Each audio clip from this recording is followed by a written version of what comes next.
Following the uh, confirmation by Secretary Vida that Zaldico is no longer under the custody of the Czech Republic, ano ho naging reaksyon ng Pangulo dito? Would you say that he was disappointed, he was angry? Ano ho yung naging reaksyon niya?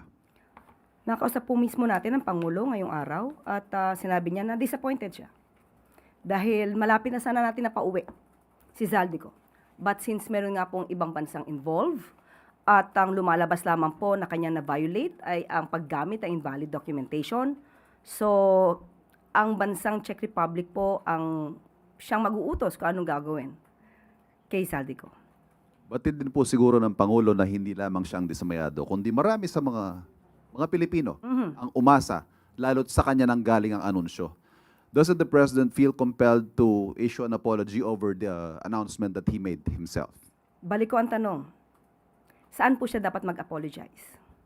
For at the very least, raising expectations that Zaldico will be made to answer to the Filipino people. Lahat naman po tayo ay umasa. Lahat naman po na dapat gawin ay ginawa ng Pangulo at ng administrasyon.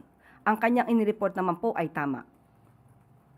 So, wala po tayong nakikita na maaaring sabihing pagkakamali ng Pangulo dahil hindi po ito tinulugan ng Pangulo.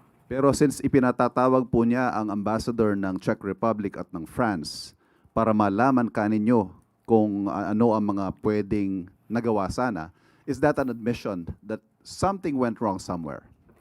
Yan po ang pag-uusapan. Kung meron nga ba tayong pagkukulang o meron bang hindi nagawa para po mas maliwanagan tayo, ano pa ang dapat gawin at ano pa ang dapat maitulong ng ibang bansa, lalong-lalo naman po na tayo naman po ay meron tinatawag na United Nations Convention Against Corruption. So, ang kaso po na kinakaharap ni Zaldico ay patungkol sa malversation. So, aalamin lamang po ng Pangulo, ano ba ang dapat pang nagawa? Dahil sa atin sa pagkakaalam ng Pangulo, lahat po ng dapat gawin ay ginawa na. Thank you. So, tanong